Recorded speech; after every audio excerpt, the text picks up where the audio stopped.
Well, it was a disaster that stopped a neighborhood in its tracks. Tomorrow will mark 1 year since that massive water main break in southwest Detroit. Thank you so much for staying with us. For 7 News Detroit at 5:30, I'm Whitney Burney. And I'm Mike Duffy. This is a story that we've been following since the very beginning. The break sent a wall of icy water rushing through the streets, trapping cars and flooding homes.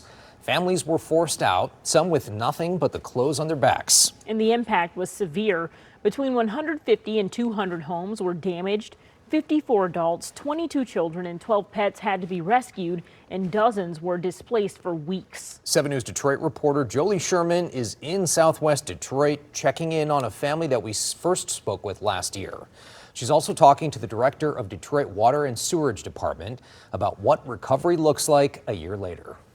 1 year ago, walking on the sidewalk like this or getting to your car wasn't possible. This area on Lisbon Street here was filled with water from that water main break. And a family we spoke to says they're still living with the damage. Container, it was on the bottom shelf here. Look, there's still water. Mike Muzzy and his wife Michelle say they're still reeling and wringing out water 1 year later. They were brand new gloves. You could feel, look, I don't know if I can squeeze anything out there, but could not believe that it was coming through the windows. I mean, my windows were sealed with caulk, and it still came through the windows. The massive water main break that damaged 200 homes in southwest Detroit last year. Now a painful memory for families like the Muzzies. We lost everything in our basement. I mean, there was nothing we could save in our basement, nothing. Michelle Muzzy says for her, water rushed into her basement, ruining everything down here and rising all the way up to the 8th step right here. From vehicles, The water was halfway up my car.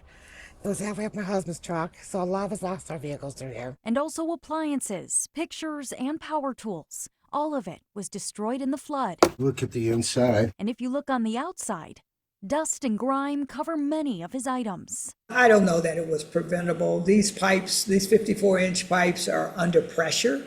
There's water flowing through them. They're not easily accessible. And certainly, we know the pipes that, we expected this particular pipe to have another 50 years of life. Director of the Detroit Water and Sewerage Department, Gary Brown, says the city has settled almost 100% of their claims.